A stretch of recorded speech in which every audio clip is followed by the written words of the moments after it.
what I think makes me a good coach and a good manager and a good leader is that I try to be egoless in my coaching.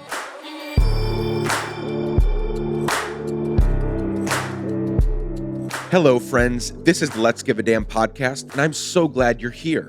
On this show, I talk with people living meaningful lives, people who give a damn.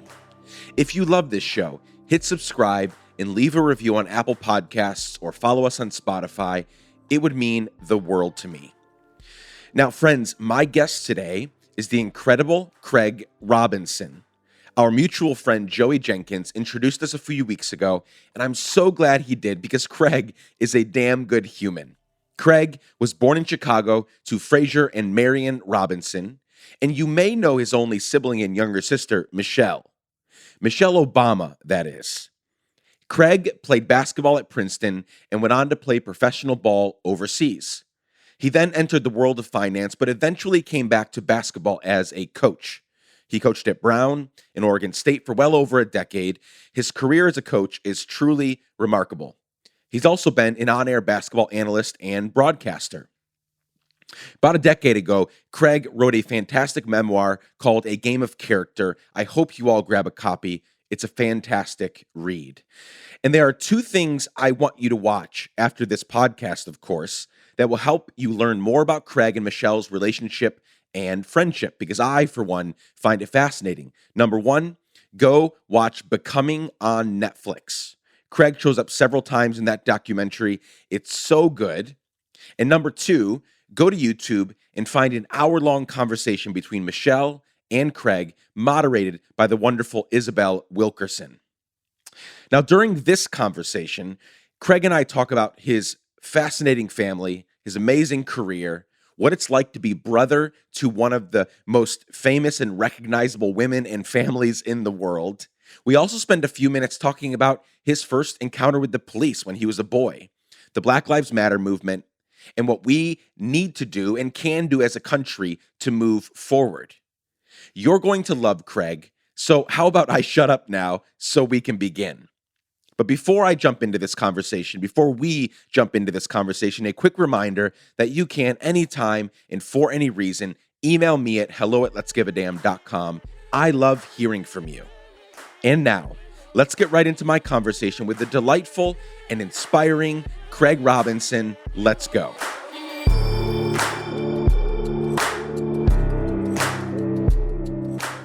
Craig Robinson, welcome to the Let's Give a Damn podcast. Well, thanks, Nick. I'm happy to be here and excited to have a chance to talk to you in depth now. Yes, we did a little chit chat back and forth, but man, I have so many things that I want to dive into. I'm so grateful that you have given, me some time here. So I'm ready to dive right in. Okay. First of all, I wish we were doing this in person for a lot of reasons, but one of them is so we could see on camera, your beautiful towering, presence. I'm an average, I'm an average dude, 5 foot 10.5 inches. You're 6'6" if I'm not mistaken, right? Yeah. Back in the day when I was playing, I could claim 6'7" because I was really 6'6.5", closer to 6'7". And if I had my shoes on, I was a legit 6'7". But as you get older, you start to shrink. So I'm trying to be truthful with myself now that my kids are getting into the game. I'm really an honest 6'6". An honest 6'6". Well, I usually say 5'11" for me, and today I decided to be really truthful, and I'm 5'10.5". And I guess that. Well, here, let me give you a secret. In when you're scouting players, anybody who says they're 5'11", they're not 5'11", because if anybody was 5'11", they would say they were 6 feet. Ooh, so 5'11" is it gives away the fact that you're really 5'9". Well, I don't think I'm 5'9". You know what? I because I'm so average, I don't like. It's probably been years since I've actually looked at how tall I am. Who knows? The point being, I would love for people to see the comparison between you and me. 6'6". That's amazing. Where do you live? So we live in Milwaukee, Wisconsin, and I'm from Chicago originally, and we live in a suburb north of Milwaukee. And we ended up here because I spent a couple of years working for the Milwaukee Bucks, and then I got a job in with the New York Knicks, and we realized that working in the NBA, there was so much travel, it didn't make sense to move the family out to New York, and I wouldn't be around. So they stayed here, and this has been kind of our home base for the last almost 6 years now. How do you like it? We'll get to Chicago in a minute, but yeah, Milwaukee, Wisconsin. How is it? I mean, you decided to stay, so it can't be that bad. Yeah, you know what we found, Nick, is that we like where we all can be. You know, we've been fortunate. We've lived a lot of places. You know, we've lived in Chicago, we've lived in New Jersey, we've lived in Corvallis, Oregon, and Providence, Rhode Island, and we even spent some time in Reston, Virginia, the last days of my brother-in-law and my sister's time in the White House. So what we found is we think we can live anywhere as long as we're together. And so that's really a neat thing. So we've been able to try a lot of different things, and our kids are really used to kind of moving around. Yeah, I love that point that, I'm an explorer as well. I mentioned before the call started, born in New York, raised in Guatemala, spent 6 years traveling the world, 2 suitcases. Then I had to settle down a little bit when I, got married and traveled a little bit less. And, then we have 3 kids, and I've still traveled quite a bit, but Sure. that is interesting. We're still trying to find home, right? I mentioned that we're headed to New York, very Yeah. soon, and maybe that's home long term. I think we can cut it. I think we're sort of made for that environment, but it really is true that there's a couple different things happening. You're trying to find home. Where does it feel at home? Because you can't force home. It just happens. You feel it all of a sudden.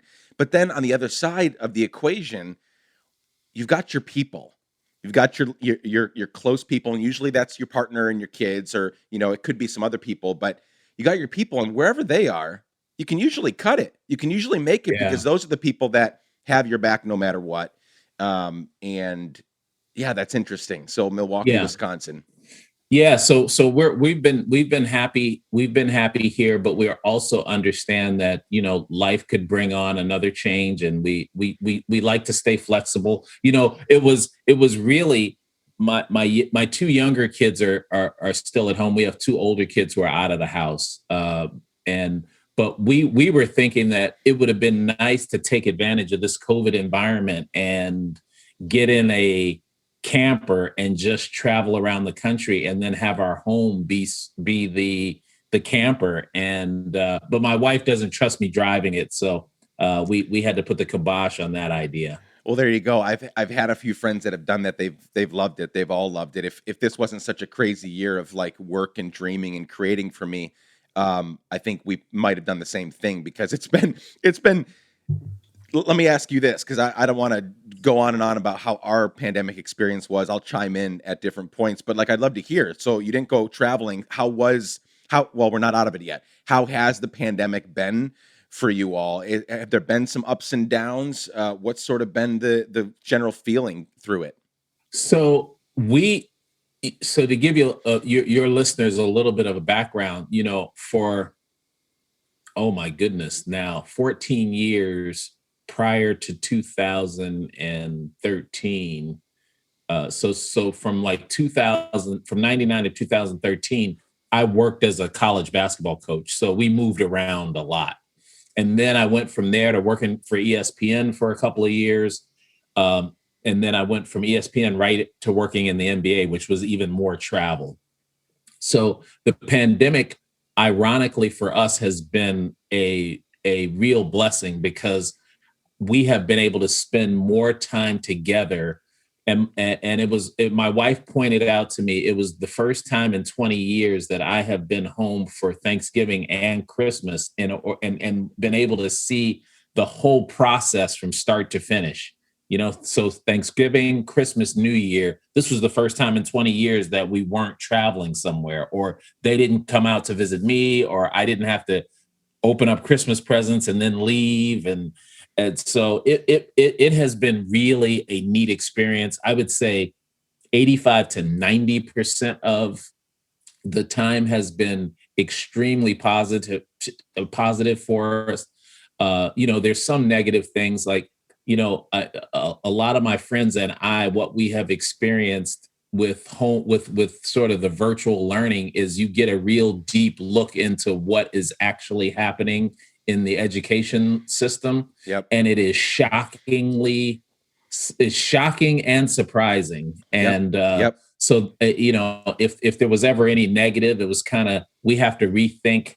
I think we all have to rethink how we deliver and receive education for our youngsters. But from a family standpoint, we've been very lucky. My mom is still alive. She's 83. She lives in Chicago.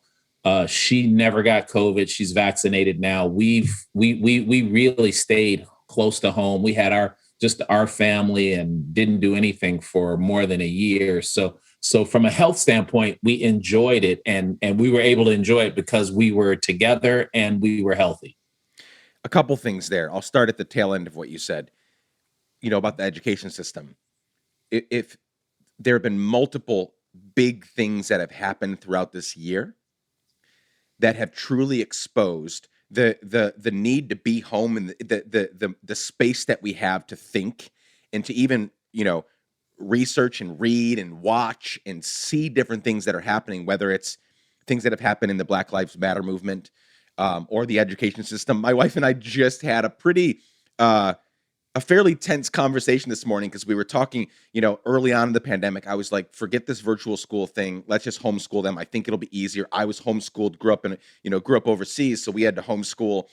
Mm-hmm. And she was like, no, I can't do that. I'll deal with all the craziness of virtual school. And we were talking this morning whether that was whether she was right or I was right. And there's really no right or wrong. It's just been a hard year altogether. And yeah, it is. This year has shown us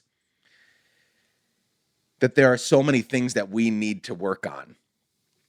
Right. Yes. And now I think, we had a much different circumstance, obviously, in the 1918, Spanish flu, right? A similar pandemic. I thank God that we went through a pandemic in 2020 and not 1918.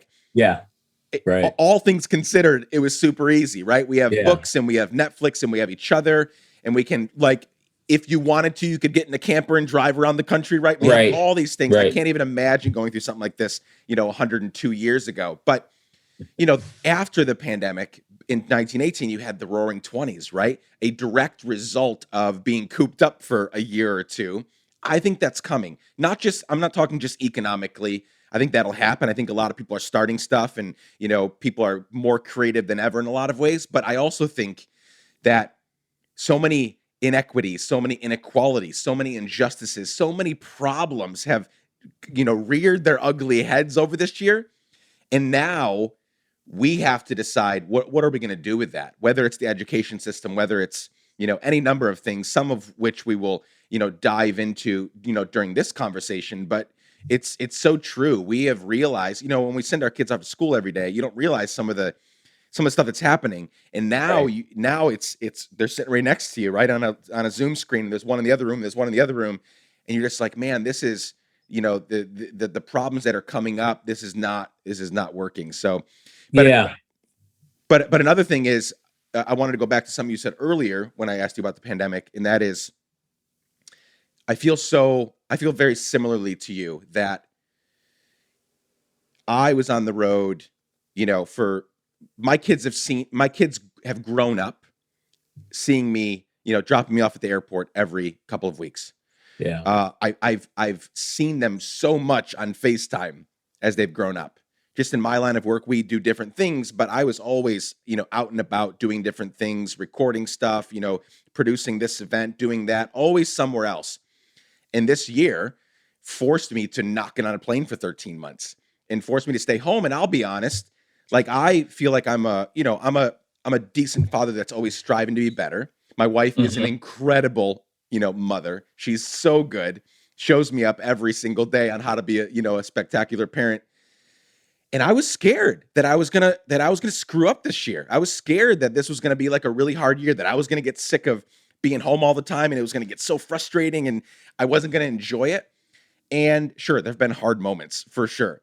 But by and large, it's been incredible. Like, it's been super incredible to just be grounded and to be around the people that have my back no matter what. My wife, my kids, our little neighbor circle here, our little close pod. Man, it's been so healthy for me. Now, I'm ready to get back out, maybe not as much. One thing that this has done for me is like, okay, do you need to travel as much? You've still gotten your work done and you've still done all the stuff without traveling as much. Do you need to go out? So, what are you looking forward to as this pandemic? It's not over. Horrible things happening, all, South America and India, and we could have another surge here. I kind of expect it to happen because of how many Americans have responded to this pandemic. But as we seem to be coming out of it, as more people get vaccinated, what are you most looking forward to when things get back to quote unquote normal? Yeah, I would say that's a real easy one for us to answer. You used the term explorer earlier, and I'll use the term adventuresome. We are an adventuresome family, right? And we like going places, doing things. We have family that's all around the country. My wife's parents are out east. My mom is, like I said, is down in DC, is down in Chicago. My sister is in DC, and my two older kids are on the East Coast. So we want to get out and adventure, and not only just adventure, because we did that during the pandemic, sort of remotely, sure, kind of going on hikes and walks and things of that nature. But we want to be adventuresome around other folks, interacting with other people. So I think that's what I look forward to the most. Certainly seeing family. And now realizing, like you just said, Nick, just moments ago, I can get a lot done without having to travel, be in an office. Zoom helps, but I mean, just being able to get things done remotely. We always put a premium on shaking hands and getting together with people. There's still going to be a need for that and times to do that, but certainly we don't have to be as wound as tightly as we had been before the pandemic. And that's where I think when you talk about, the roaring 20s, I think you're going to have a sort of different kind of release here after that. I think people are gonna, what I've found is that most people have been very introspective about their leisure time and how valuable it is, and how we all need to work to provide ourselves with the necessities you need to survive. But I think you're going to see a lot more people kind of going after less to get more. I love that. Yeah, we're learning that you can get more done, not moving around as much, right? I love that, going after more, but less effort to get there. And we will be way more, we'll think twice about booking that ticket or whatever. I remember before the pandemic, I had this like weird memory before we actually moved to Nashville, in our 4 years here coming to an end. But before we moved here, I came here for a business meeting, and I literally flew in, that morning and left that afternoon. Like, that's the thinking before, was like, I needed to come in for a meeting. We lived in just south of Seattle before that, flew in from Seattle all the way across the country, arrived, got 30 minutes of sleep, went to the meeting, did a couple things, had lunch, had another meeting, and then flew back. Like, that's insane that we did that. And so I do think we're going to just think twice and three times before, doing those things, just maximizing the little time that we have. Like, do I need to go there, take that trip, meet with that person? And like you pointed out, there's no substitute for shaking a hand, going in for the hug, clinking glasses when you're sitting across from a friend there's no substitute for that. And I hope we get back to that, but we will think twice about it. So you're born in Chicago. Yep. I was born in Woodlawn. Okay. And we moved to South Shore. You're thinking Calumet.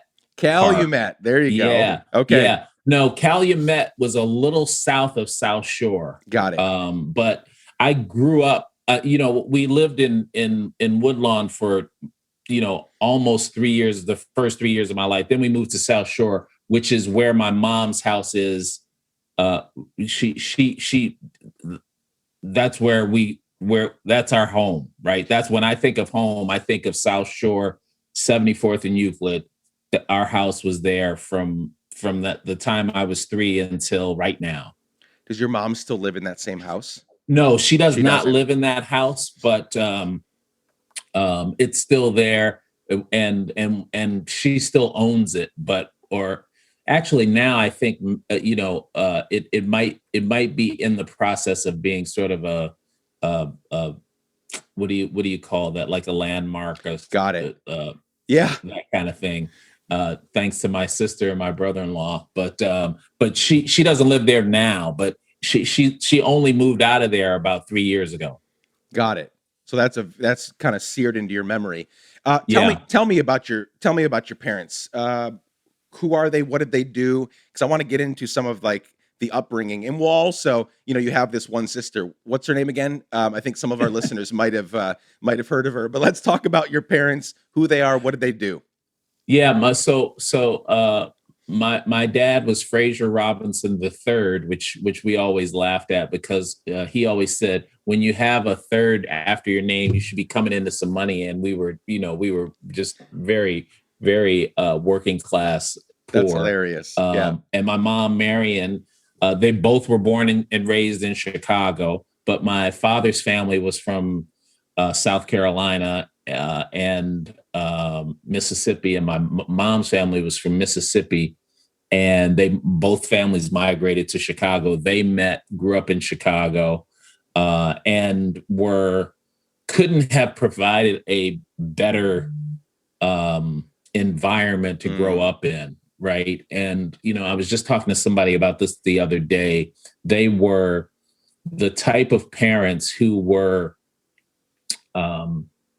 like most parents, nervous enough being parents for the first time, but also insightful enough to know they didn't know everything. And when I think about our childhood, I think about this sort of hugely loving environment, but there was also a sense of accountability for the gifts that you have been given, even though we didn't have much. And those gifts were intellect and ability to get up and go to work every day. And most people know by now the story of my dad. He had MS, but we didn't know it at the time. And he walked with a limp from my first memories of my dad. He had a limp, and it got progressively worse, where eventually he had the crutches that went around your arms that you held on to, and he kind of dragged his feet along. We found out in my sort of teenage years that he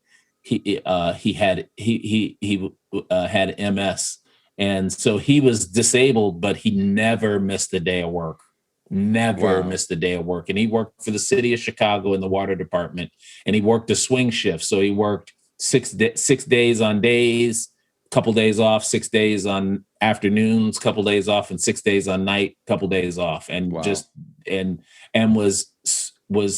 absolutely present in everything we did. And when he came home from work, no matter what time it was, he didn't rush to go to bed. He was engaged with us. It was playing with us outside, doing homework, playing inside the house, games. And then my mom was a homemaker up until, my sister Michelle went to high school, I should say. And she was a secretary at a bank. But when I think back, Nick, about my upbringing, I feel like we had the best of all possible worlds, and we didn't have anything, man. We lived in a 1-bedroom apartment above my aunt. It was a 2-family house, and we had 1 bedroom, and my sister and I shared a bedroom. And when we go back and go upstairs and look at that place, it's like it's the size of a tiny house. The tiny house show they have Oh on where yeah. they're showing people living in these one room places. It was just like that, but four people were in there. That's incredible. You know, one thing that I latched onto, and I want to kind of inquire, you know, your dad's been gone for 30 years now, if my math is correct, Almost, almost 1991. 30 years. Yeah. Yep. Yep. And you said he started walking with a limp, or as long as you can remember, had a limp. Like what did? Yep. But he didn't find out until later that he had MS. Was that just the attitude that he didn't want to go get like checked out, or what was Well, going on there that kept him from like, you know, not that you can prevent that from happening. From my understanding, like when you have MS, like it just comes on, and but like yeah, that was more of a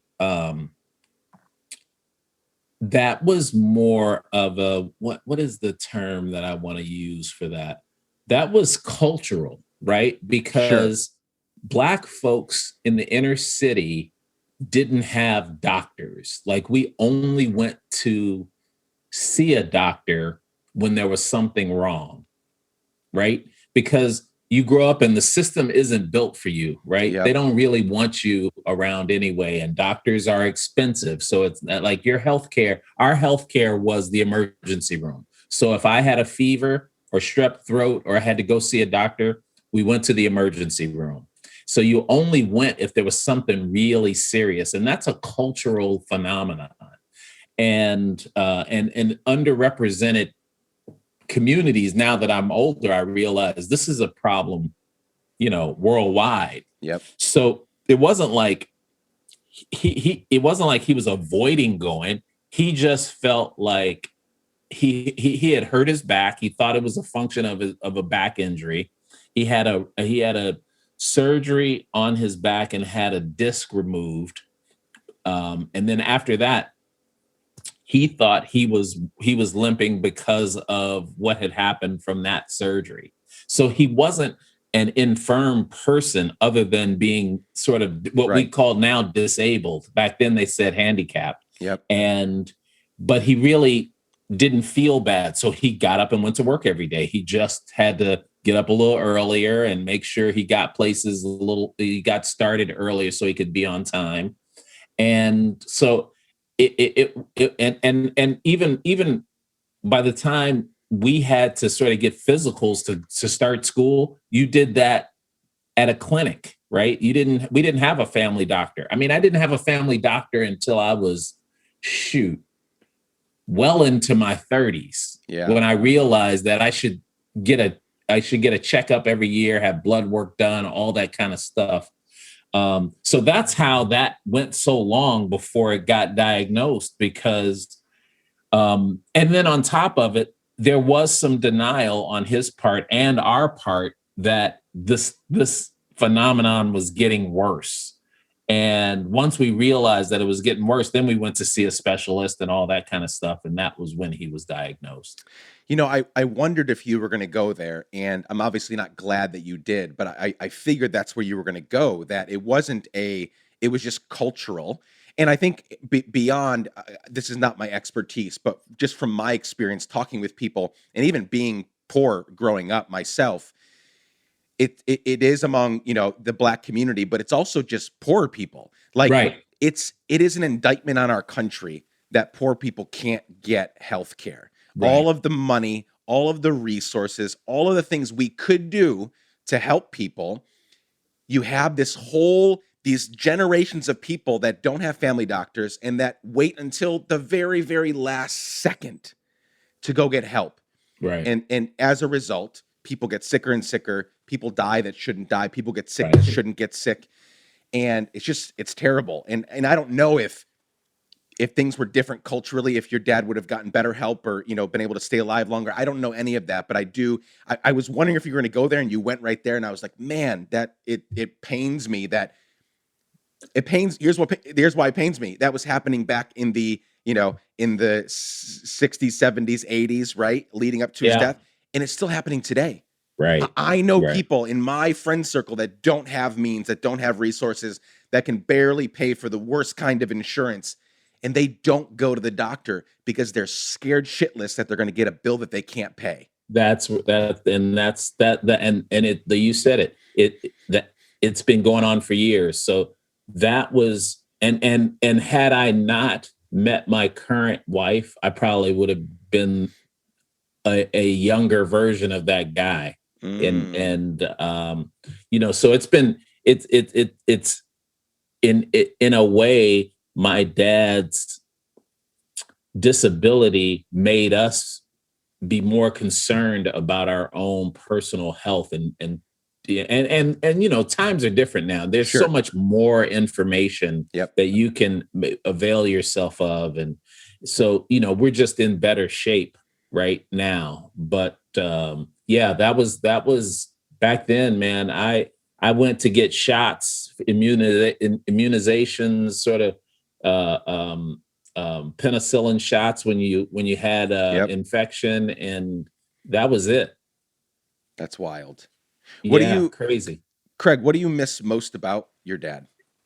Oh, I miss the fact that so he was the best storyteller of the family, right? So he was the keeper of all the family folklore. And I had always thought that, we would have family gatherings and people would love for him to tell a story about something. And I was like, okay, we're gonna have to start taping these. And I was thinking as we got older, because my dad got sick and died like in a week period, right? So it wasn't like it was a long drawn out illness, and it wasn't due. We don't think it was due to the MS. So it was just something completely different from not going to the doctor, probably. Sure. But so we didn't have time to do that. So that is the first part I missed. The second part I miss is the fact that he missed all of this, the things that my sister and I have done that was due to his parenting. Yep. So he doesn't know he'd never met his grandkids. He's all the things that we've been fortunate enough to be a part of and have accomplished. He was the reason for all of that, or one of the reasons for it, along with my mom, and wasn't here to experience it. And depending on where you are spiritually, people say, well, he saw it anyway. I'm like, yeah, right. That's not good enough for me. I wanted him to be here and see it so I could share it with them. Regardless of what the afterlife looks like, that's not the same. That's not the same. Yes. And we don't know we don't know what's going on in the afterlife, really. We have our beliefs and our faith and our theories. Right. But that's really what they are, because we don't know. It is faith. Faith is not seeing something and still believing it, right? You can have faith in a million different things. And no, it's not remotely the same as having, just like I see your mom in these interviews on the Becoming documentary, like all these places, like that's so special for her to be alive to experience that along with, you and Michelle. That's, not even remotely the same. So you went to Princeton, which what I want to dig into here is that you have said multiple times that you come from a family of little to no means, right? Right. So talk me through how that happened, because I do know that you got offers, you got full ride scholarship offers, and you chose the school where you'd actually have to, pay money. There was still, I think there was still some scholarships there, but you still have to pay versus like this full ride scholarship at the other school. Right. So what was your thinking there, coming from where you came from? What was your hope going to, Princeton and making that happen however you did, versus, taking the full ride scholarship route? Yeah, Nick, that was a real that was a circuitous route, to say the least. And I'll tell you what happened. So growing up, so neither one of my parents they both started college, but didn't finish. My mom went for a little bit of time and then had to go to work. My dad might have gone for a shorter period of time, and then he went right to work. But his younger siblings all went to college, right? And a couple of my mom's younger siblings went to college. So they understood the value of education and a higher education. So we grew up knowing we were going to go to college, because my parents sort of did the whole indoctrination thing. You do well in grammar school, so you can get into good high school. You do well in high school, you get into good college. So Yep. that was it. In the meantime, like I'm developing into this athlete that I didn't know that I was, right? I enjoyed sports because it was fun. I like to compete. My sister and I played everything together. So we played sports growing up just for entertainment purposes. And then I started to get in organized sport. And so, jump ahead to high school. I'm like on the high school basketball team. I'm like, okay, this is fun. But I'm not thinking I'm going to be able to use this for college because you didn't have the information you had back then. So, and nobody was paying attention until my sophomore to junior year in high school. People started paying attention to my basketball ability. So what happened was I started to get recruited, and realized that, oh my goodness, I have this opportunity to get my education financed using basketball. So I get recruited by a fair share of schools, one of which being Princeton. But Princeton was the only Ivy League school that recruited me. And so what does Ivy League mean to a guy whose parents didn't go to college? When I heard Princeton, I thought about the Flintstones, Princeton, Shale. Sure. And the Fred Flintstone, when they did the parody on the Ivy League schools. So I was like, oh, okay, I know they're good academic schools, but that's all I knew. Yeah. Right. And I didn't know the difference between going to an Ivy League school and going to, say, like a bigger school that wasn't as academically well known. So I got recruited, narrowed it down to the University of Texas at Arlington, University of Washington, which was in the Pac-8 back then. That shows you how old I am. It's Pac-12 now. And then Princeton. I had narrowed it down to those three. So my dad had me after dinner in our kitchen table. At our kitchen table, he sat at the head and I sat across from him. My mom sat on this side and my sister would usually be on this side, but my mom was doing dishes. My sister was gone somewhere playing. And my dad said, well, man, what do you think? What are you thinking about? Where do you want to go to school? And I said, I think I'm going to go to the University of Washington. And my dad did what he would do when he didn't think you made the right decision. Was it a face? So I'm going to show you it and I'm going to describe it for the folks who are listening. So he would rub his hand over his face with his eyes closed and come all the way down to his chest. And then he put his chin down to his chest and rub like his stubble against the skin. It was a thing he did. And you knew he was disappointed. You knew it. And you knew it. And all I could think of was, I'm disappointing the person I look up to the most. Here's this guy who's working hard for us to be successful, gets up and goes to work every day, has MS, and he is disappointed. But he didn't say he was disappointed. He just had that reaction. And then he calmly said, well, tell me, how did you come to that decision? And I said, well, and I was all ready with my rationale, right? Because they had raised me right. So, if you're going to make a decision, have a good rationale. I said, well, they have a great engineering program, because at the time I thought I was going to be an engineer.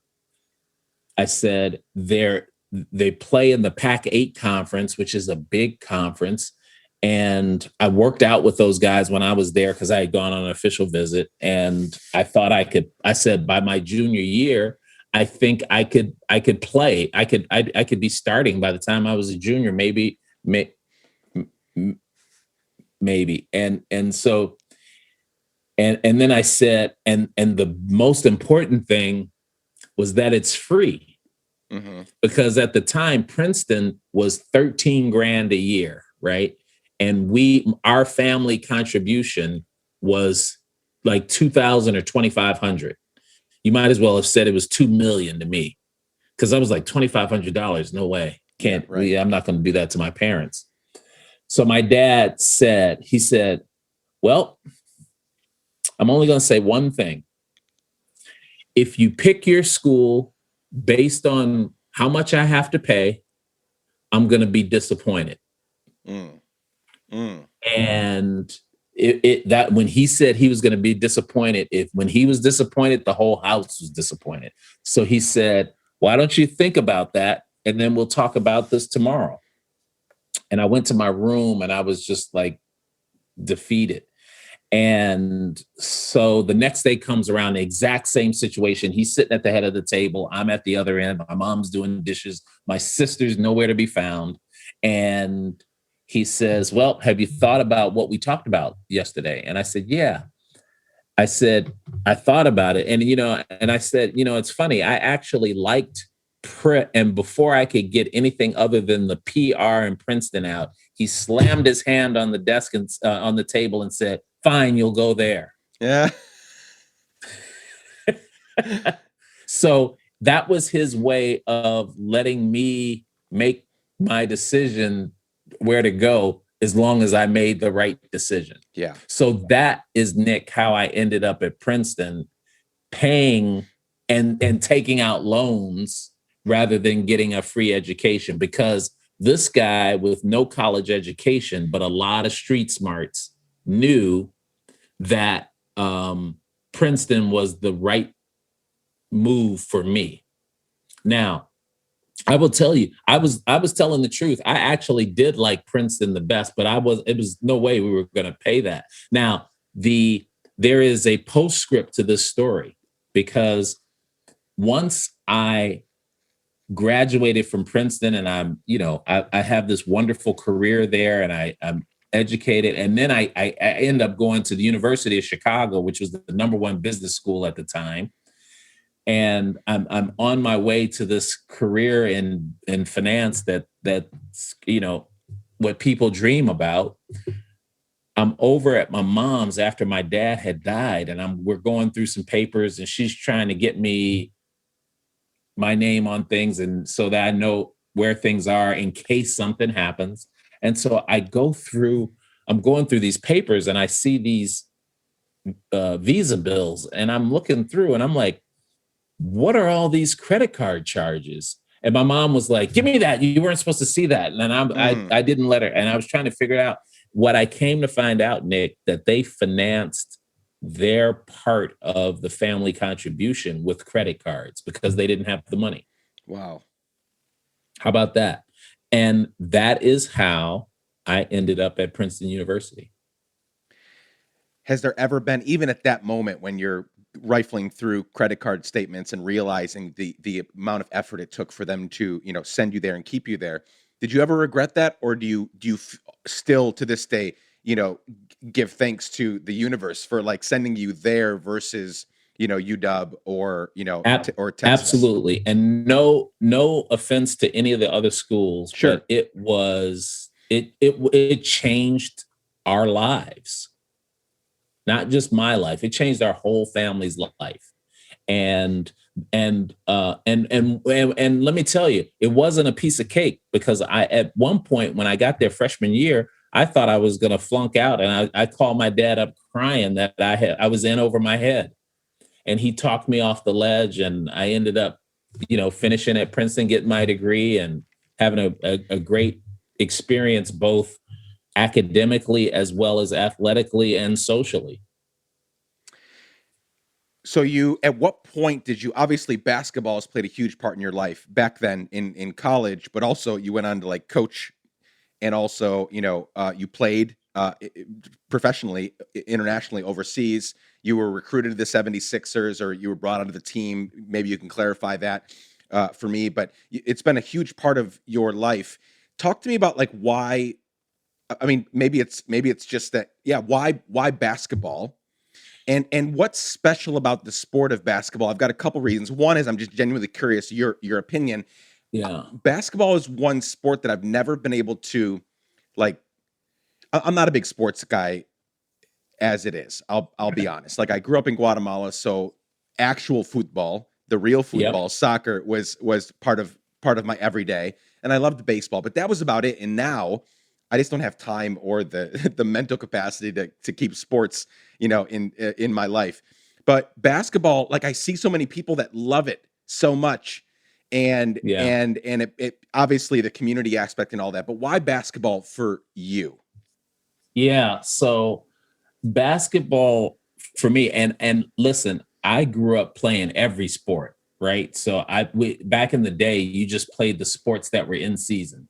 So I Sure. played football in the fall. I played ice hockey in the wintertime. I played basketball anytime it was warm enough out where we could go to the court. I played baseball in the summertime along with basketball. So and then all ran track, right? And what attracted me to basketball were a couple of things. One, it is one of the sports where you can affect the game on the offense and the defensive side constantly, Oh, right? interesting. Yeah, sure. So baseball, you're either on offense or on defense. One Same or with the other. football, you're either on offense or on defense. But like football, you are on offense and defense. All the time. All the time. Even if you're an attacker, you got to come back and play defense. So, I if I had known about soccer when I was growing up, I might have enjoyed soccer too. Um, but so that was a real thing to me, being able to do all parts of the game and affect the game. The other thing is that, and I've heard this from a lot of people, basketball to me is artistically close to the most perfect game in my opinion, Mm. because you have to be athletic enough to do certain things, but you also have to be creative enough to be able to do things against somebody who might be more athletic than you are. And speed helps, but sometimes you have to slow down to be good. So there's a level of artistry to it, and I'm not an artist. My dad was an artist, and my sons are artists, but I'm not an artist. So that was my way of getting my artistic, the artistic part of my being some fuel, you know. And basketball is just one of those games when you watch good players play, it's a beautiful game to watch, right? So it was those two things, and then the third thing, I was actually pretty good at it. I got pretty good at it. So it's always fun being one of the best at something, even if 100%. you hate it. And Yeah. I loved it. So it was nice having some expertise. And it like most sports, it's a game where, a lot of guys who have lesser ability but work hard get rewarded, right? Mm. So that was always. And then the final thing, and I'll shut up, is that it's a team sport, right? I didn't grow up playing one-on-one, right? I always like playing 5-on-5 or 3-on-3 more than I like playing one-on-one, because I like the team aspect of it and sharing the ups and downs and the positives and negatives of other people's games and your games, and trying to figure out how you can win even when you don't have the best team. So you put all that together, that's why for me it was basketball over, say, football, along with the fact that my mom and dad wouldn't let me play football. There you go. No, that's super helpful. I can see all of that. The little bit I do know about basketball, I can see all of that. At a certain point in your career, you went from playing basketball to coaching basketball, and you said earlier, I think you said well over a decade you coached, right? At a variety of different universities and different programs. We all have, even outside of sports, we all have coaches, right? We all, whether it's a Yeah. mentor, a boss, our partner, in a marriage or another type of partnership, we've all got these people that mentor us and coach us through life. And there are many people that don't have that, and you can see the Yeah. effects of it, right? Right. So, what makes a good coach? And on top of that, get more specific. I mean, brag on yourself for a little bit, because from what I can tell, the internet at least tells me you're a damn good coach.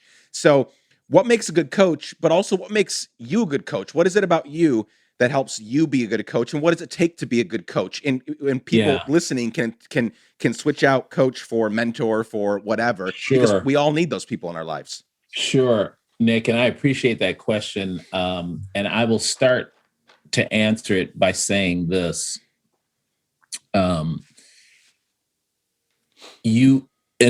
Some people don't even know that they have the impact they have on other people, right? True. So I was fortunate because I had Marian and Fraser Robinson as my first coaches. So it made me both appreciate coaching and understand how important coaching is. And you said coaching could be mentoring and bosses, and I think coaching is parenting. I think you're coaching right now with your 3 kids. You're coaching them all the time. You're their first coach if they haven't gotten into sports. And I've always thought coaches help you do what you couldn't normally do on your own without having time to figure it out, right? Like, you could figure out how to ride a bike at a 2-wheeler at some point, even if nobody showed you how. You could figure it out, but it'll probably take you a month. But if you have a good teacher, you could learn that joint in a day. And so I think what it takes to be a good coach is patience. It takes intellect or experience in something that you can pass on. It takes the ability to listen. That's a big one that people miss out on because they're too busy coaching instead of listening to what the other people, what your players or your direct report needs. Sometimes we overcoach. We just coach in what we want to coach and not coach in what the player needs. Empathy is my biggest one, right? I think that really good coaches are empathetic. They can put themselves in the position of their player and understand why they're doing what they're doing. Because once you figure that out, then you can really coach them up. And I'm sure I'm leaving something out, but the most important thing, what I think makes me a good coach and a good manager and a good leader is that I try to be egoless in my coaching. Yeah. Right. And in my managing too, because the reason why really good performers make bad coaches is because they don't understand that a lot of stuff they can do, nobody else can do. And, I think what makes me good is that I like to develop other people. And I'm not afraid if I develop them past me. Like, in corporate America, that's what I learned working in corporate America before I got into coaching. In order to get promoted in corporate America, you have to develop the person who can do your job so that then people feel comfortable you leaving your job to take a better job, right? A lot of people don't learn that in society, right? So I think that's what I'm really good at, is helping people get to past where they thought they could get to. So that's a cumbersome answer to your question, but I'm trying. No, to it's a great answer, and I'm so glad you brought up the you acknowledge that yes, it's mentoring, yes, it's sometimes being a boss, but it's parenting, right? Yeah, because that's when people ask me, what would be success as a parent? What would be success with your 3 kids as a parent? My answer always, even when I didn't fully understand, and I still don't fully understand what it means, what the ramifications are of such a big statement, but I've always told them, I want my kids to do better in life and to be better at life than I did. That's it. And that takes a lot of humility because I have big aspirations. I'm building what I think are big things that are going to help a lot of people.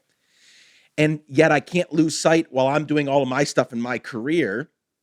I can't lose sight of the fact that at home, I've got 3 little ones that need my guidance. They need my help. They don't need me to tell them what to do all the time. They don't need me shaming them when they mess up.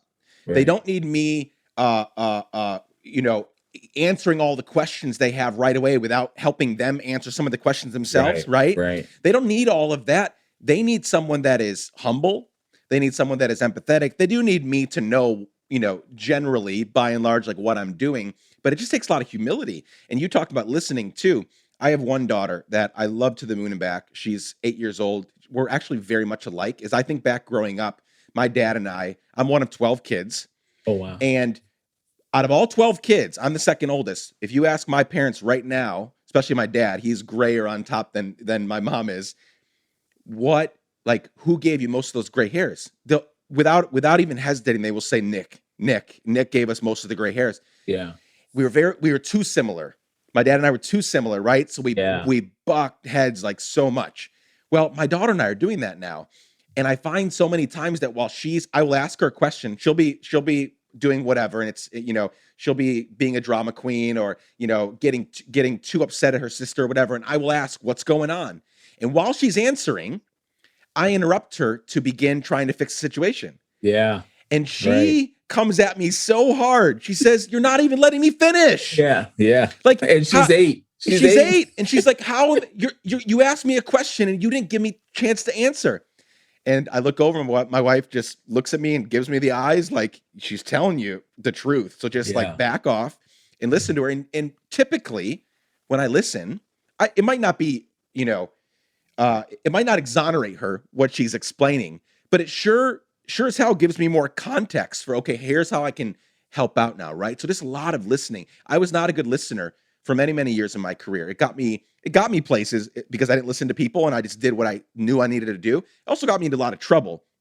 So now as a parent, I'm learning that listening is one of the key parts of being a leader, which is not what the world tells you. It's not what society tells you.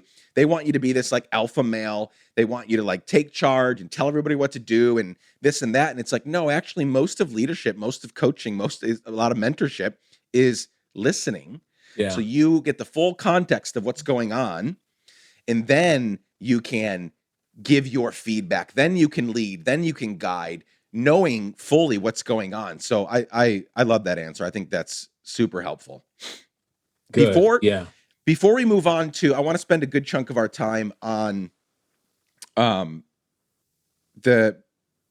you and Michelle Obama, right? This you know, beautiful brother sister combo, and obviously a lot of people know about, you know, the Obamas and all that they've done, you know, in this country and for this country. Real quickly though, I would be remiss if I didn't mention, because we're talking about some of your career stuff right now, before we move on from that, be remiss if I didn't mention our friends at Vooks. I wanted to make sure to give them a shout out in this conversation. Vooks is a company that you and I both love. I recently did some work with them, and you're an ambassador for Vooks. So again, not to rush it, but before we move on, talk about how you got involved in Vooks, why you're involved in Vooks, and I want to encourage, you know, anyone that's listening that's taking care of kids needs to incorporate Vooks into their life.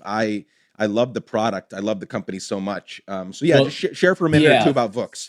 Nick, I appreciate that, and that's how you and I got connected. So it's really appropriate. But Vooks is, you know, it's an interactive reading system that helps kids learn from interactive stories. So it's not a full-on book. And it's not just a video book where, you know, it's pages that are turned and it's a book that you're watching on video. It's interactive. So it's not a cartoon and it's not a book, it's a book. And what I liked about it was that, you know, I was really connected to them by a dear friend of mine, Lamar Hurd, which is a totally different story, because he was a guy I recruited when I first started coaching, and he ended up being on the search committee at Oregon State when I got the job. So that's the span of our relationship. And he introduced me to this company, and I just fell in love with them because I have always thought that reading, being able to read and comprehend was so important to my family and my sister and I's upbringing and our success that I wanted to share it with a lot of people. So when they asked me to be a part of it, I jumped on board right away, and the company is just growing like gangbusters, but it really helps kids learn to love reading. And I think if you can read, you can do anything. Yep. So books is near and dear to my heart, and we're trying to get as many young people involved in reading and involved with books as we can. Teachers now are using it in the classroom.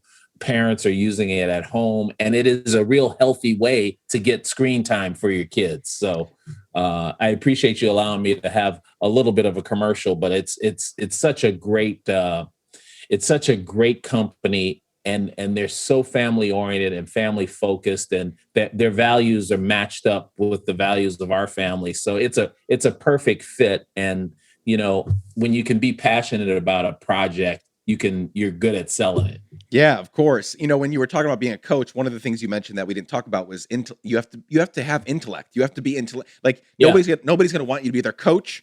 You're not going to be a good coach, boss, mentor, or even parent. It's going to be harder to be a parent if you're not aware of how the world works, and you don't know how to read and study and research well. And one of my favorite things about my kids is that they watch very little. They have very little screen time. We have now incorporated books into that screen time, and they process it. They think that's just as screen timey as a show. Yes, that is probably dumb, and maybe not dumb, but it's not going to do anything for their well-being. And now they can enjoy. They really do on a daily basis. Watch books, and our kids just read all day long, books and physical books. We still, even during the pandemic, we make masked up, safe library runs every single week, 30, 40 books a week. And they just devour these books. And so I totally agree that reading is such an important part of growing up. Yeah. And books, this is a great time for books to be created, because more and more our kids are, I just shudder at the thought of the next generation of kids that get just tons of screen time. Right. Yeah. Right. And it's unsupervised screen time, what that's going to do to their brains. And so I'm really hoping that books and other companies like books can figure out how to tap into that, and not say no screen time. It's 2021. Our kids are growing up on these machines. They're going to be on the screens. And you made a really good point. Books, kids who read books, it makes them want to read books more too. So that's data that books has done, and it's so important, man. It's a great company, great people working on it. So yeah, and I'll put the URL and the link in the show notes. Let's talk about you and the Obamas, right? Sure. So I watched Becoming, the Netflix special. I read Becoming, the book, when it first came out. Just an amazing book. I admire Michelle Obama so much. I admire your sister so much. Maybe even more. I admire the couple in the family. I love Barack as well. But even more than Barack, I'm so attracted to Michelle's personality and her boldness, and how active she was as a first lady. She was not just a first lady. She was basically co-president, right? There were so many things that she did. She was so vocal and so supportive of Barack, while also just being herself, right? And you could tell there's some health in that marriage, even as a spectator, because there was so much support from Barack toward Michelle as well, right? There was never this, you didn't see this power struggle right there. Two very passionate individuals coming into the most public, position maybe on the planet. And you didn't see that power struggle. You saw, I'm not saying it was perfect, but you saw general unity and, two people working with each other, for each other. And I loved that. But as I was reading, I recalled this, you came up many times. Well, in interviews and otherwise, you come up a lot with Michelle. She loves you a lot. That's clear. But in the book, I pulled up this quote. She's talking about you in the book, and she says, "You have been my protector since the day I was born. You made me laugh more than any other person on this planet. You're the best brother a sister could ask for, a loving and caring son, husband, and father." And then in another interview, I heard her say that she said, "I also call you, my hero, my first hero," is how she described you. So talk about, however you want to approach this, you and Michelle, that not just brother and sister, but that friendship, and how it's even, it seems stronger than ever, now that you guys are grown adults with families and stuff. It seems so strong. Is it? Oh yeah, absolutely. And she's really nice for saying so many nice things in becoming. It just gives me chills even hearing you say it again. But I would say the reason why. So let me start. We're just close in age, right? So we're 20 months apart. Yeah, 2 years apart. Yeah. So not even quite 2 years apart. And when you grow up in the inner city, if it's just the two of you, which it was with us, we played with each other from the very start. And I was always really protective of her, even though my mom didn't want me to be. She didn't want me to have to worry about a little sister, right? But I was naturally protective. I always think back that it was because my dad was disabled that I had this sort of overly worried existence as a kid, worrying about him being able to get out of the place if something happened and protecting the family. So she fell right under that umbrella. But where we got the closest was that we just did everything together. We played together. We didn't just play games in the house. We played outside together. We played sports together. We have completely different personalities, right? But we were literally each other's best friends growing up. And she is an extremely talented athlete. So she was who I used to practice all my stuff on, right? Like baseball pitching and football throwing and basketball. She was my opponent and my teammate at the same time. So, but she wasn't into competing like that in sports. She just wasn't. So, so I think that our relationship started out close, and so and we were both the types where our parents made us helped us understand that being happy for the other person is just as important as being happy for yourself. So we had this great sort of back and forth where she would get something good would happen to her and I would be the most excited person, and something good happened for me and she would be the most excited for me. And so I think that's the real start of it. And then as we started getting older, we just stayed close and we talked all the time. I mean, like I said, we shared a bedroom for a while where we slept head to head. We'd be up all night talking. And then when we got older, our room got split into, with the old kind of paneling, we had one room that got split into 3 rooms, her bedroom, my bedroom, and then the sort of common room in the middle. But the wall didn't go all the way up to the roof. So we just talked to each other at night. And I did feel like whenever she would come outside and be out there playing, I wanted to check on her to make sure she was okay, because she was younger and a girl, and even though she was tough, I wanted to make sure there was no one taking advantage of her. And it was just sort of, that was the way it was. And then as we've gotten older, we've shared each other's, positive things and negative things, and helped each other get through tough things. And the only time we ever had any kind of negative sort of at each other was when my dad died. And it was not for anything other than we were both grieving and didn't Yeah. know how Yeah. to process it. That was, I mean, I can tell you, like, my sister being a little sister, every now and then she didn't want me around and I made her, so I got on her nerves. But, a real knockdown, drag out argument, that was the only time. And so that is how we've come to our relationship has evolved. Because I am not a big sports guy, the first time I saw you, and now, kind of it's kind of funny, like, years and years later, I remember seeing you 2008 at the DNC in Denver introduce your sister, right, at the Democratic Yep. National Convention. I mean, a beautiful speech.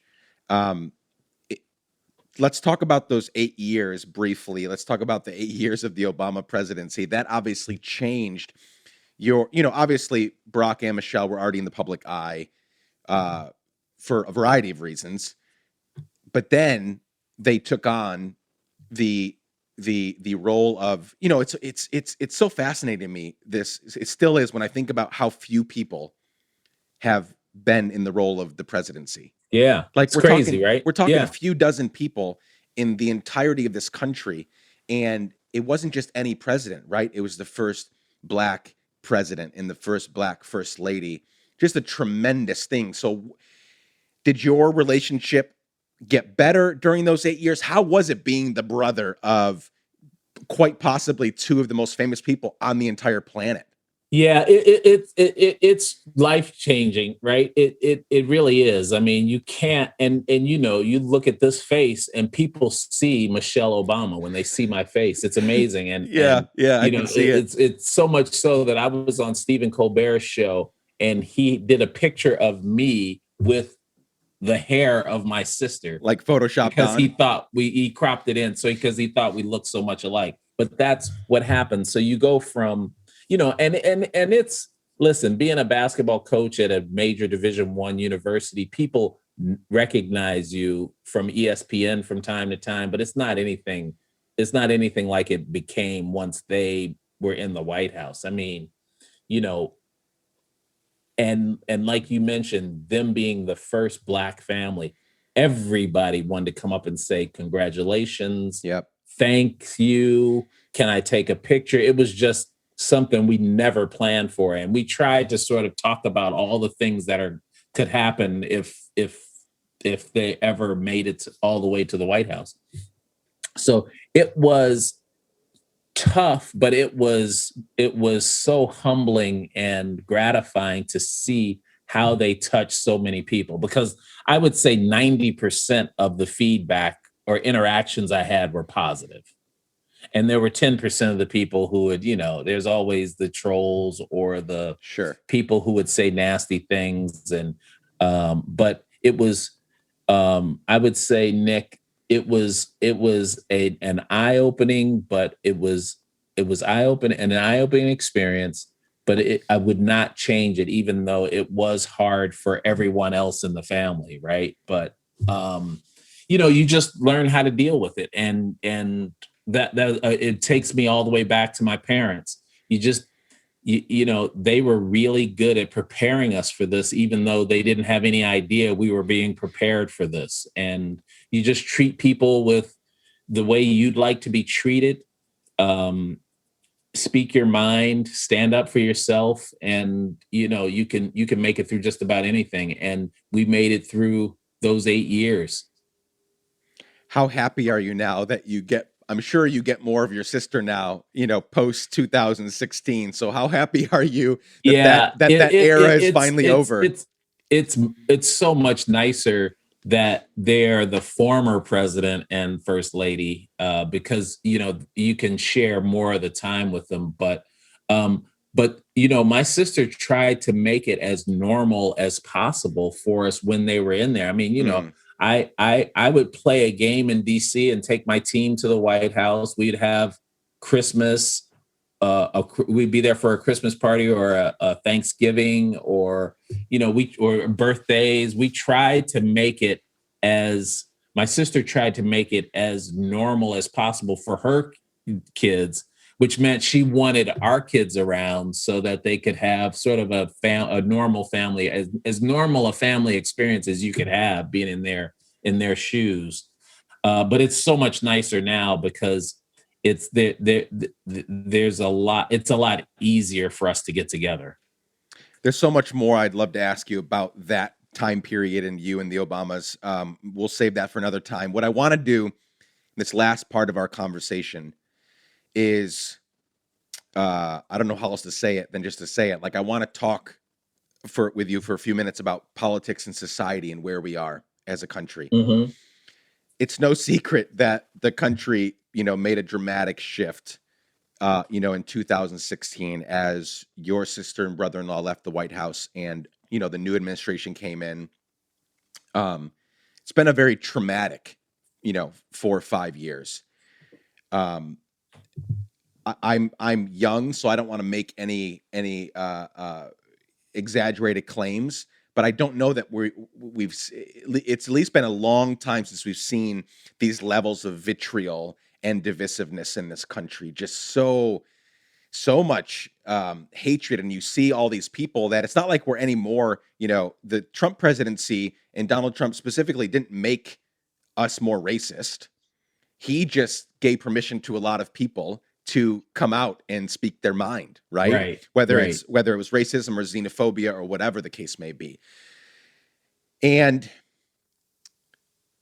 this last year, we started this conversation by talking about how the pandemic has allowed us to see so many things in a much more, clearer way. And now in the days, weeks, months, and years ahead, we get to decide what we're going to do with the things that we now know.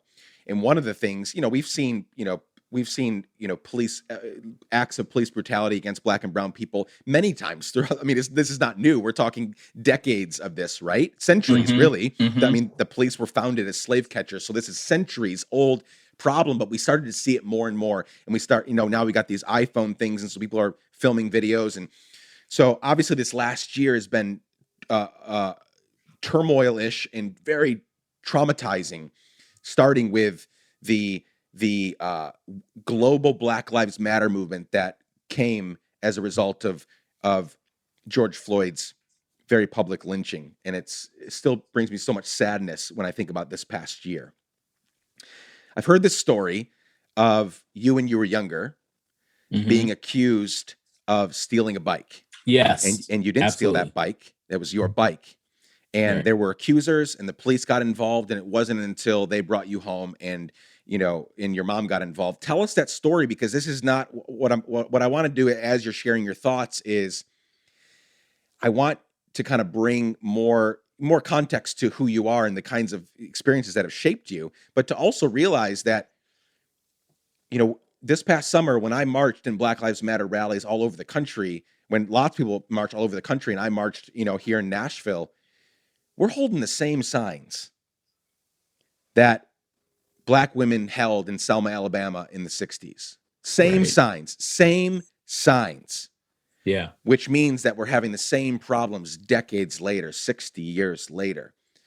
So talk about that story that give more context to that story. And then what I'd love to get into for a few minutes as we wrap up is how have you perceived this last year? What's been going on?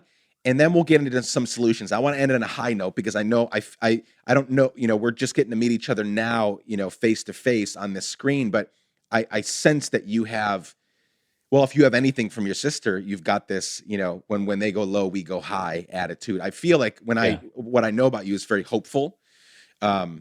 And so talk about that story, and then let's get into a little bit of the kind of the nuances of this. Yeah. So the story goes, there was a store way back when in Chicago called Goldblatt's, and it was a department store that sold clothes. And so it was like the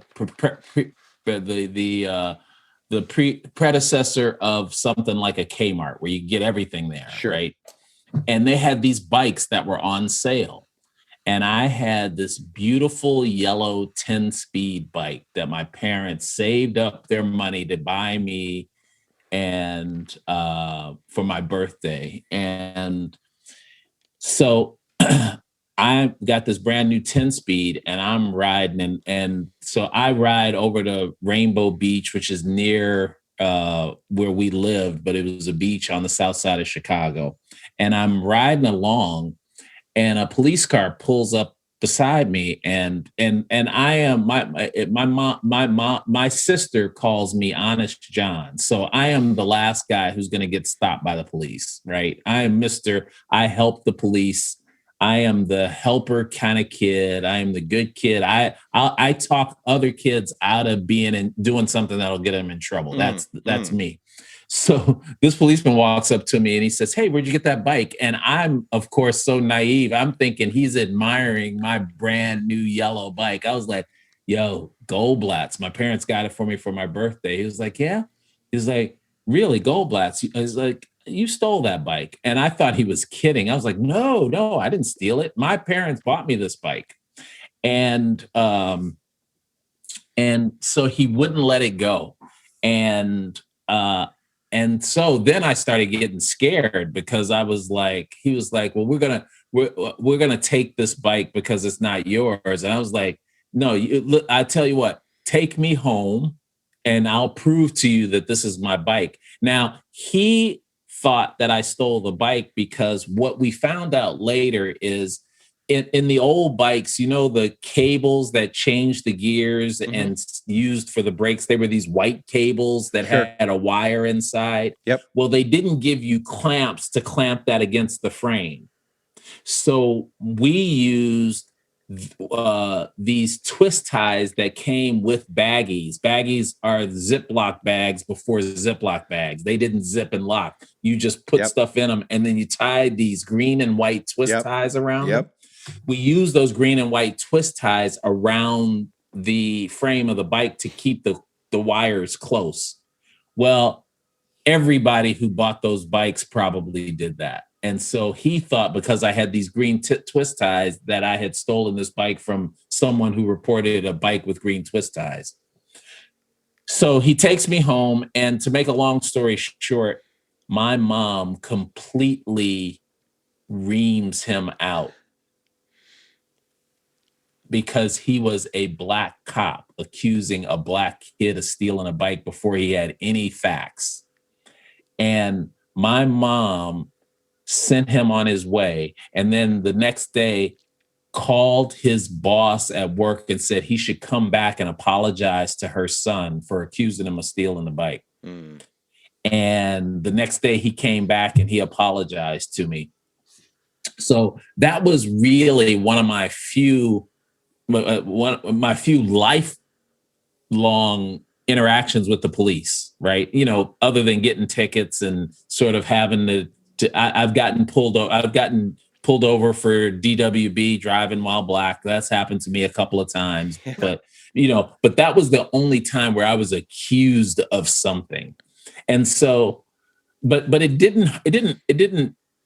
never based my relationship with the police on that one event, because I cut the dude some slack because he was a brother. I cut him some slack. My mom didn't, but I did. And so where that brings me today is, I think that we might have, we talked about uncovering things in this pandemic. Yep. We might have uncovered with the Derek Chauvin trial and all of these sort of questionable police encounters, we might have uncovered that the police are that a good portion of the police might be people who are anti-black or anti-people of color. We, but what I am hopeful for, I'm hoping that it's the 80-20 rule, right? That 20% of the people out there are jackasses and they're messing it up for the 80% of us who are doing things the right way. Right. So I am hopeful that way. And if you want to talk about solutions, I think the young people of our society are going to be our solution, because they're the ones who are out there going to all the marches. They're the ones who are out there with their cameras, catching people doing stuff. They're the ones who are going to hold people accountable. And they are the ones, Nick, the young white folks whose dads are doing some of this stuff and don't know about, like, these entitled business folks, these white supremacist types, all the different, the whole gamut, the whole spectrum of sort of white males. They're all having kids who are growing up in a world of color. Yep. And what I found is that so many of them are feeling the social pressure from their own kids. That's what's going to save us. And we just have to keep educating our young people on how to navigate this with their parents, because I think that's the best way to work on this. Is, as you know, being a parent yourself, your daughter comes to you and she's disappointed in you, you're going to feel a certain way. Yep. And you're going to fix it, or you're just an asshole. Yep. Yeah. You know, the parenting thing is really key, I think, here, because I feel like in generations past, kids didn't feel like they could approach their parents about certain things. Right. One of the benefits of social media and younger kids getting more involved in even just being more outspoken, they're learning how to be like fit more in their skin and like speak more boldly, right? That wasn't a thing that kids in generations past had to work on. And so now a kid might be watching some other kid his age, another white kid his age on TikTok, calling out the cops, supporting the Black Lives Matter movement, supporting, trans rights and LGBTQ rights, and doing all that. And they're like, wait, they're my age and they're speaking up. Right. So I've seen a beautiful boldness. I've seen way more young kids. I mean, there was a few weeks ago, it was a young boy, maybe 14, 15, that turned his dad in. He's a white kid with a white cop dad, and he turned his dad in. This was not a cop. It was his dad was at the January 6th. At the insurrection. Yeah. The insurrection, the looting and rioting at our Capitol, something that you would never have paid me 10 years ago to say that would ever happen here. Yeah. And he turned his dad in, right? I don't think 20 years ago that would have happened, but he felt like, hey, I can do this now because I'm going to get the support and the help that I need if I speak up and do this, right? So I am very hopeful. And I'm always looking, I'm constantly encouraged by, after the Derek Chauvin, conviction, it was obviously there's a reason to celebrate that some semblance of justice is happening, right? Finally. I am not an optimist by nature. I don't think I'm a pessimist either, but I don't lean optimistic most of the time. Mm-hmm. So when that happened, I'm kind of a bleeding heart, like wanna fix stuff. I'm a solutions oriented person. And so I'm thinking, I'm not super happy that in 2021, this took a year. I mean, we had 9 minutes and 20 odd seconds of video of him killing a man. And it took a year for us to get to trial, and then 3 weeks of a trial. Like, this is a done deal. So I wasn't like super happy. And then Fawn Weaver, an amazing, Black woman and entrepreneur, owns Uncle Nearest Distillery and a bunch of other things. She's amazing. She posted about it and like celebrating this win. And I messaged saying, yeah, I'm happy, but I'm also like mad that it's taken this long. And she rebuked me in the kindest way. She was just like, whoa, like, slow down, like, feel the win, like, take the win. Yeah. Yeah. Take the win and celebrate it. Stay in this moment. Yes, we've got work to do, but like, just slow down a bit, because it is a long game, Craig, isn't it? Yeah, it's a long game. I want stuff to happen so quickly. I'm thinking whether it's police or our prison system or healthcare. We've mentioned a few different problems here that have really come to light. Income inequality. These are things that I think, let's just fix them. Like, why aren't we fixing them right now? We have the money, resources, all that stuff. And that's just not how it happens, though. We've got to be patient. We've got to remain hopeful and just be in it for the long game and realize that some of these problems might outlive us. Mm-hmm. And we've got to be okay putting in the work, knowing that we might not see the fruits of our labor. I think about the March on Washington with Dr. King.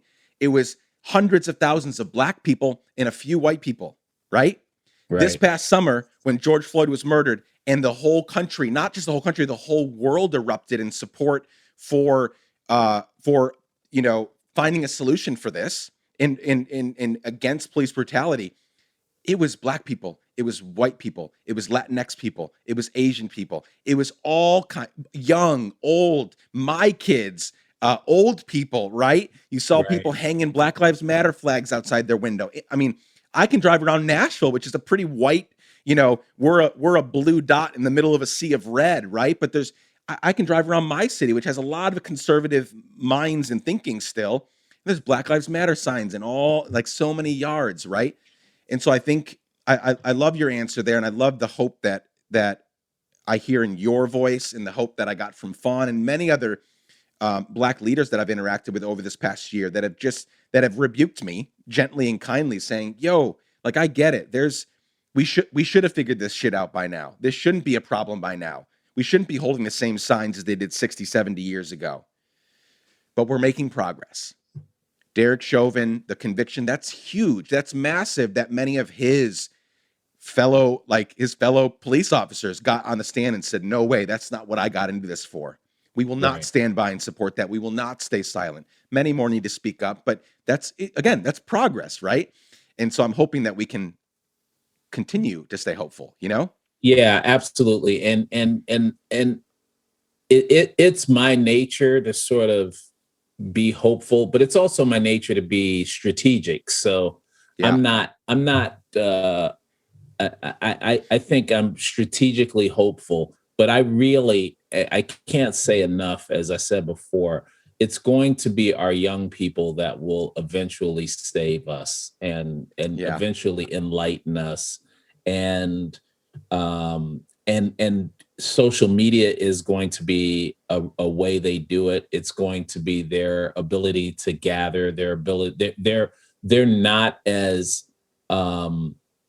materialistic as we think they are, or as we were. I think they really are focused on quality of life, quality of experiences. It's not like that they don't want to work. They want to work at something that's important to them. And I Yep. think the more they get their legs under them from a social justice standpoint, the harder it'll be for people to sort of bum rush our country like they're trying to do. So I feel hopeful. You can't take your guard down. What I will tell you, you sound like a basketball coach, because the one thing about being a basketball coach that's tough is you don't enjoy the wins enough.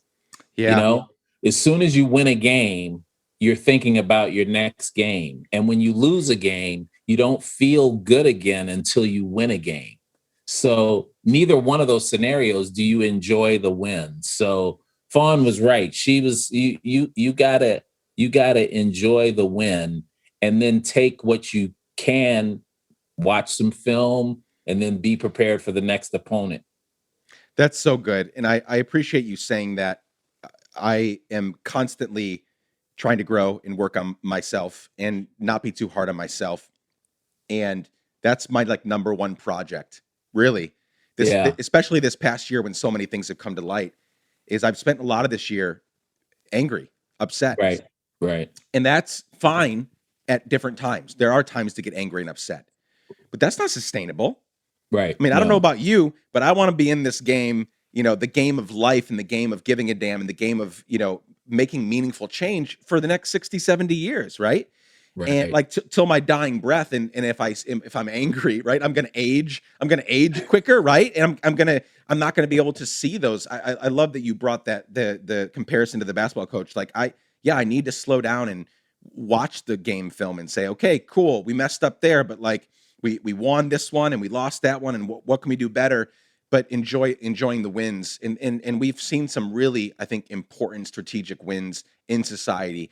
I mean, just look at even in the political sphere, so many young people running for office.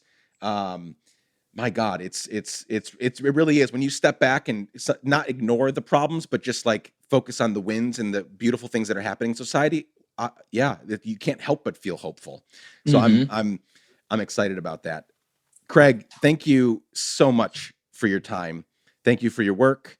If your dad was still alive today, I know that he'd be so damn proud of you and Michelle and what your family has contributed to this world. I'm so grateful, not just for what you've already done, but for what you all will continue to do to make this world a better place. Oh, Nick, that's really nice of you. And I've enjoyed our time together. It's been a great discussion, and appreciate your kind words, and really looking forward to you got to have me back on so we can talk about the other stuff we didn't get to. Oh, I will. We'll do a round 2 for sure.